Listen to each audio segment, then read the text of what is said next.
A scatter plot is a nice way to visualize the relationship between two data series. Here, I'm going to show you how to construct a scatter plot of the unemployment rate for women against the unemployment rate for men.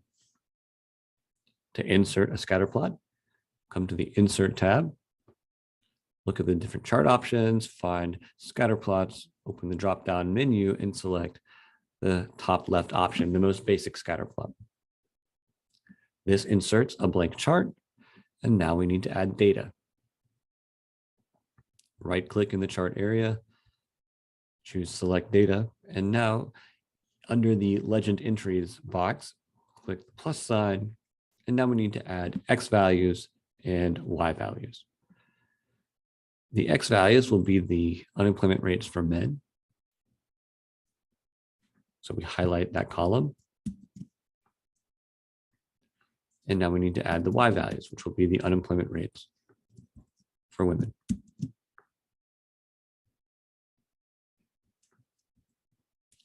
the scatter plot has been created. Now, this scatter plot needs to be modified in order for it to be ready to either submit for an assignment or to share with other people or to include in a document. And so let's go ahead and customize this chart and improve it. So we'll click on the chart title. We need to we need to add a proper title. We'll give it unemployment rates. Seems reasonable. And now we need to add axis labels. So we'll go to add chart element.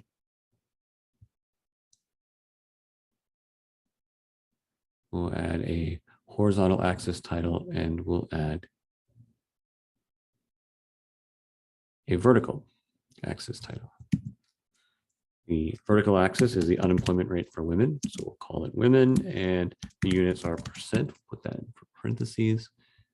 The horizontal axis is men, and the units are also percent. Okay.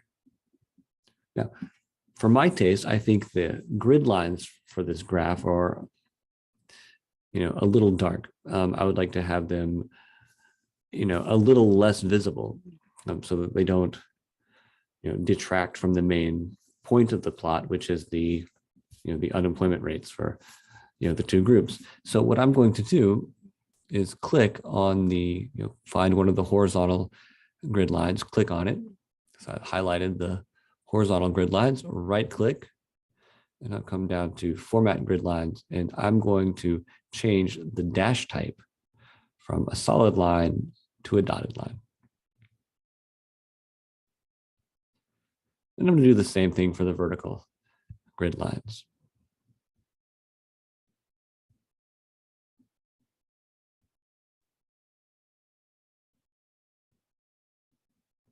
Okay, so now the grid lines are still there, which I think is useful because it allows me to connect the horizontal and vertical axis labels with the actual data points, but they're a little less obvious. They're more subtle. And so I think the main point of the scatter plot, which is the actual data points, are highlighted. Okay. Now this graph is fine, and it shows this nice close upward sloping relationship, strong correlation, which we are not surprised about. But because the individual scatter points are, they're overlapping in a bunch of cases and they're all pushed up together, we get this big blob of color, and we can't see the individual scatter points. And so it doesn't really make clear how many points there are and where they're all located. So what we can do, well, there's a bunch of options we have, but one of the things we can do is change the style of the scatter points, okay, to make it a little bit more readable. So what I'm going to do is click on the scatter points.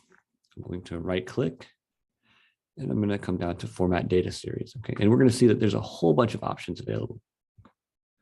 Okay.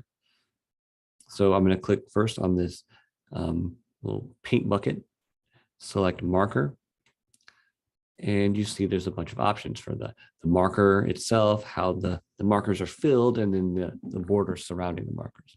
So first, let's click on marker options.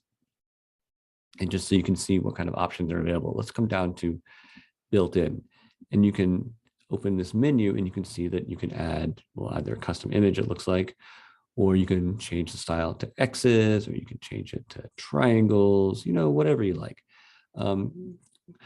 And sometimes doing this may make it easier to distinguish individual points, or maybe if you have multiple series being plotted on the same scatter plot, and you want to change the markers so that you can distinguish between the different series, that's a useful thing to do. But we'll go ahead and leave these as circles.